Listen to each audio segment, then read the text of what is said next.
మామగారు చూసుకున్నట్లయితే సార్వత్రిక ఎన్నికలు మే 13వ తారీఖు జరగబోతున్నాయి. ఓటింగ్ స్లిప్పులు కూడా మీకు ఇచ్చే ఉంటారు, అందరికీ కూడా దగ్గర పడిపోయింది.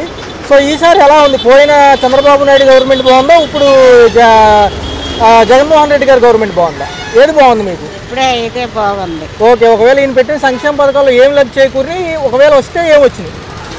మాకేం రాలేదు, ఇల్లు రాలేదు, ఏం రాలేదు, అందుకే ఉంటున్నాము. మరి అమ్మఒడి అని విద్యా రాలేదు మాకు. ఓకే, పెన్షనే వస్తుంది మాకు. ఓకే, మరి ఒక పక్క నిత్యావసర సరుకుల ధరలు పెరిగిపోయినాయి, ఒక పక్క అనేకమైన ధరలు పెరిగిపోయినాయి. ఎలా ఉంది ఈసారి గవర్నమెంట్? అది బాగుందా పూర్వం గవర్నమెంట్, ఇప్పుడు బాగుందా? ఇప్పుడు మరి ధరలు పెరిగినాయి కదా, మరి ఏం కొనుక్కోలేకపోతున్నాం కదా. ఓకే, చంద్రబాబు ఉంతప్పుడు కొద్దిగా ధరలు తగ్గివి, పనులుండి అన్నీ చేసాము. ఓకే, మరి ఇప్పుడు జరగకుంటుంది కదా, అద్దెలు కట్టుకోలేకపోతాను. ఓకే, సో మరి చూసుకున్నట్లయితే ఎలక్షన్స్ దగ్గరకు వచ్చేసినాయి. ఒక పక్క ఫ్యాను, ఒక పక్క సైకిల్. ఈసారి మీరు ఎటువైపు ఏది వస్తుంది అనుకుంటున్నారు ఆంధ్రప్రదేశ్ లో? ఏదొస్తే అదే.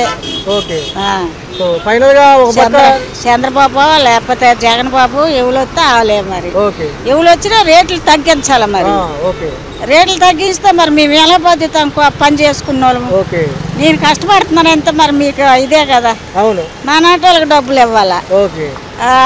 మరి 40 సంవత్సరాల వాళ్ళకి, మరి కష్టపడిన వాళ్ళకి డబ్బులు వేస్తున్నారు. మరి మా నాటి వాళ్ళకి డబ్బులు వేయట్లేదు కదా. ముసలి మూడు వాళ్ళకి వేయాలి కదా, వేయట్లేదు. అలా పెన్షన్ డబ్బులే మాకు వస్తున్నాయి. మామగారు, మరి ఫైనల్ గా చూసుకుంటే ఎలక్షన్ దగ్గరకు వచ్చేసినాయి. ఓ పక్క హోరాహోరీగా ఎవరు మేనిఫెస్టో వాళ్ళు చెప్పేస్తున్నారు, ఇది చేస్తాం అవి చేస్తాం అని చెప్పి. ఈసారి మీరు ఎవరు నమ్ముతున్నారు? ఎవరు నమ్ముతా వాళ్ళే. ఓకే, చంద్రబాబు అయితే చంద్రబాబే, జగన్ బాబు అయితే జగన్ బాబు. మాకు ఎవరు మేలు చేస్తే వాళ్ళకే. మరి అందరికి ఇల్లు ఉన్న వాళ్ళకి ఇల్లు ఇచ్చాడు. మరి మేము అద్దె కొన్నాము, 5,000 అద్దె కడుతున్నాం, కట్టలేకపోతాను ఇప్పుడు. సో ఫైనల్ గా చూసుకుంటే సరిపెట్టాలి కదా. మరి ప్రెసిడెంట్లు అడిగినాము, అందరిని అడిగినాము, చూస్తామని అన్నారు. మాకు మరి ఇవ్వలేదు. 3 సార్లు రాపించుకున్నాము, రాలేదు.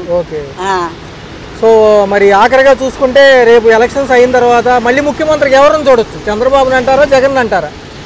జగన్ గెలిస్తే జగన్ అంటారు. ఓకే, నాకు ఇది ఇవ్వలేదు అది ఇవ్వలేదని మరి జగన్ బాబుని అంటాము. చంద్రబాబు వచ్చాడు అనుకో, చంద్రబాబుని అడుగుతాము. మాకు ఇల్లు లేదయ్యా, మరి మాకు ఎలాగా? మేము ఇల్లు మరి అద్దె కట్టుకోలేకపోతాము, కరెంటు బిల్లు బోల్డ్ వేసి వస్తానవి. మరి పని చేసుకున్న వాళ్ళం కదా, కడవల్ల ముసలి వాళ్ళం కష్టపడలేము కదా. ఏదో ఒకటి సరిపెట్టాలని అడుగుతాం. ఎలక్షన్స్ రాబోతున్నాయి మే 13న. ఈసారి ఎలా ఉండబోతుంది? ఏ ప్రభుత్వం నచ్చింది? గత 5 సంవత్సరాల ప్రభుత్వం, ఇప్పుడు 5 సంవత్సరాల ప్రభుత్వం జగన్దే నచ్చింది నాకు. ఓకే, ఓకే, ఎందుకంటే ఈ చేయూత పథకం డబ్బులు వేసాడు. ఓకే, దానివల్ల నేను చాలా కొంచెం సంతోషపడ్డాను. ఓకే, తర్వాత ఇప్పుడు పేదలకు ఇళ్ళు స్థలాలు కూడా ఇచ్చాడు, చాలా మందికి లేని వాళ్ళకే చూసి ఇచ్చాడు. తర్వాత పిల్లల చదువులకు కూడా అమ్మఒడి ఇచ్చాడు. ఈ ఇప్పుడు దాకా ఉన్నోళ్ళు ఎవరో ఇట్లాగా ఈ మహిళలకి డబ్బులు ఇవ్వలేదు. ఈ జగన్ చాలా బాగా చేశారు. ఆయన అంటే నాకు చాలా అభిమానం. అభివృద్ధి సంక్షేమం నా ఎజెండా నేనంటున్నారు జగన్ గారు.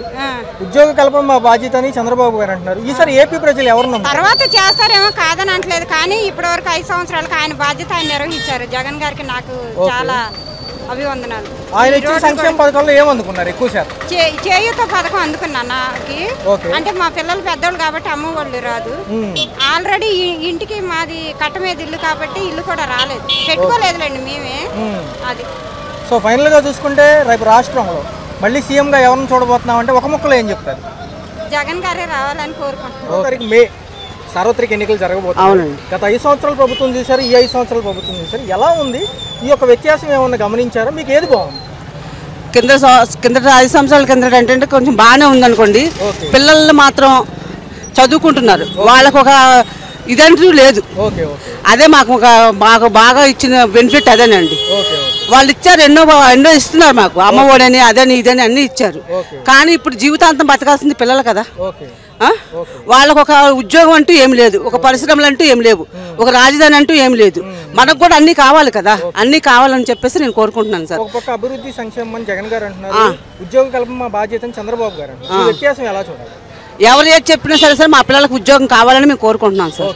మా పిల్లల భవిష్యత్తు కావాలని మేము కోరుకుంటున్నాం సార్. చూసుకున్నట్లయితే ఎలక్షన్స్ 12 రోజులు వ్యవధి ఉంది.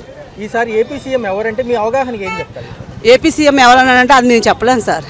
జనాలు అది ఎటు తిరుగుతారు అన్నది మాకు తెలియదు. విద్యార్థులు యువత ఈసారి ఎటువైపు ఉన్నారు నిరుద్యోగులతో కలుపుకొని? నిరుద్యోగులైనా యువత అయినా సరే యువకులైనా సరే సార్ తెలుగుదేశం ఉమ్మడిగా ఉన్నారు కాబట్టి వాళ్ళకే వేద్దామని అనుకుంటున్నారు సార్.